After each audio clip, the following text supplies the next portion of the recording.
Halo teman-teman semua, hari ini kita bakal ngobrolin sesuatu yang penting banget, terutama buat kamu yang lagi mau mulai riset, yaitu scoping review. Anggap aja ini kayak kita lagi bikin peta sebelum memulai sebuah petualangan, biar nggak tersesat gitu loh. Coba deh bayangin, kamu pernah nggak sih ngerasa kayak gini?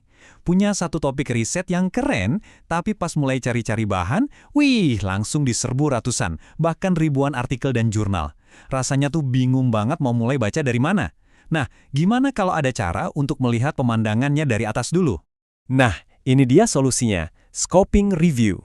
Ini bukan sekedar review literatur biasa ya, ini beneran sebuah peta. Tujuannya itu bukan untuk jawab satu pertanyaan spesifik, tapi untuk memetakan seluruh medan pertempuran riset yang ada. Jadi kita bisa lihat mana nih area yang sudah ramai dibahas, dan mana area yang masih sepi, alias belum banyak dijamah peneliti lain. Oke, ini dia agenda kita hari ini. Pertama, kita bahas kenapa sih riset itu harus pakai peta dulu. Terus kita cari tahu peta kayak apa yang paling pas. Habis itu, kita bongkar blueprint cara bikinnya. Tenang aja, langkah demi langkah.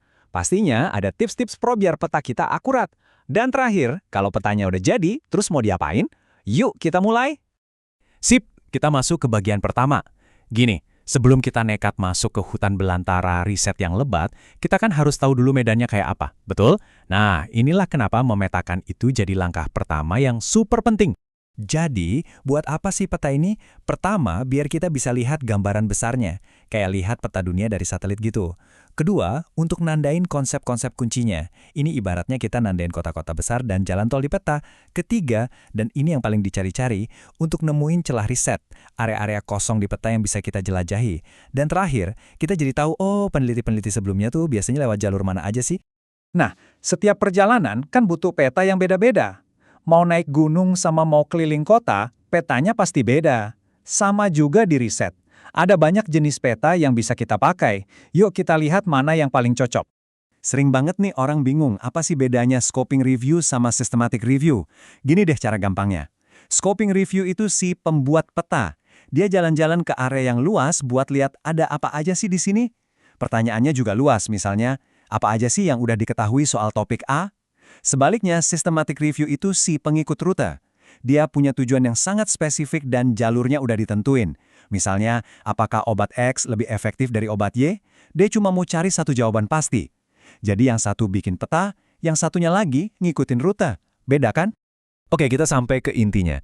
Gimana caranya bikin peta riset ini? Tenang, udah ada kok blueprintnya yang jelas. Kita tinggal ikutin aja langkah-langkahnya.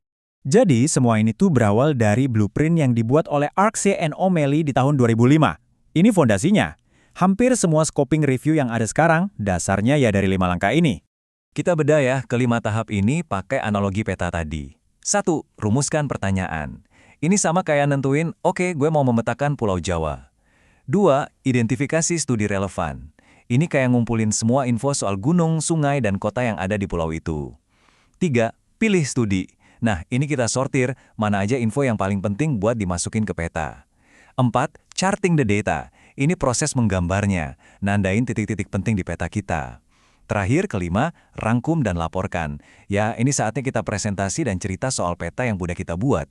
Nah, di langkah pertama ini ada yang seru. Biar peta kita fokus dan nggak melebar kemana-mana, kita butuh koordinat GPS, namanya kerangka PCC. P untuk populasi, siapa subjeknya, C untuk konsep, apa sih yang mau kita cari tahu, dan C satu lagi untuk konteks, di mana atau dalam situasi apa ini terjadi.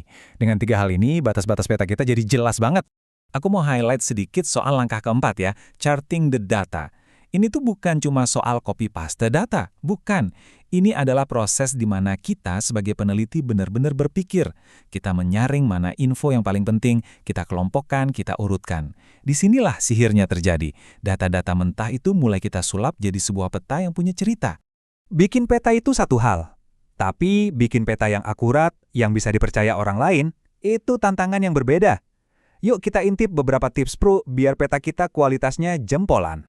Metodologinya sendiri itu terus berkembang loh. Dari blueprint dasar tahun 2005, terus disempurnain lagi sama Levak dan kawan-kawan di tahun 2010 biar lebih ketat.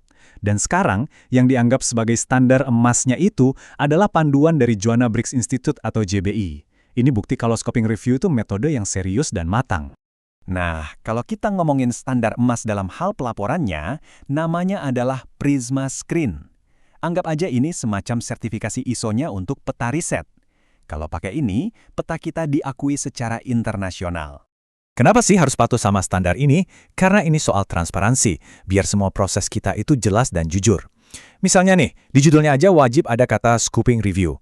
Terus sebelum mulai kita harus daftarin dulu protokol atau rencana kerja kita, jadi nggak bisa ujuk-ujuk jalan. Dan yang paling penting, kita harus buka-bukaan soal strategi pencarian kita, biar orang lain bisa ngetris ulang langkah kita. Ini yang bikin peta kita jadi kredibel. Oke, peta kita akhirnya jadi. Keren. Terus gunanya buat apa? Apa sih dampaknya di dunia nyata?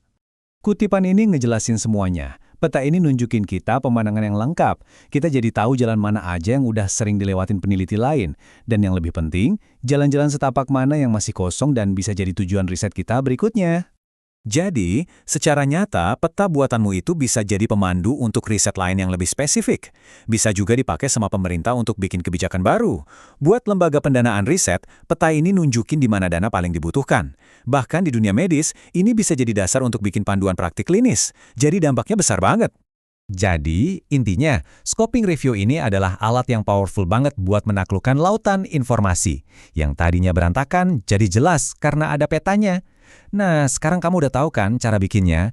Pertanyaannya sekarang adalah, topik apa nih yang mau kamu petakan selanjutnya?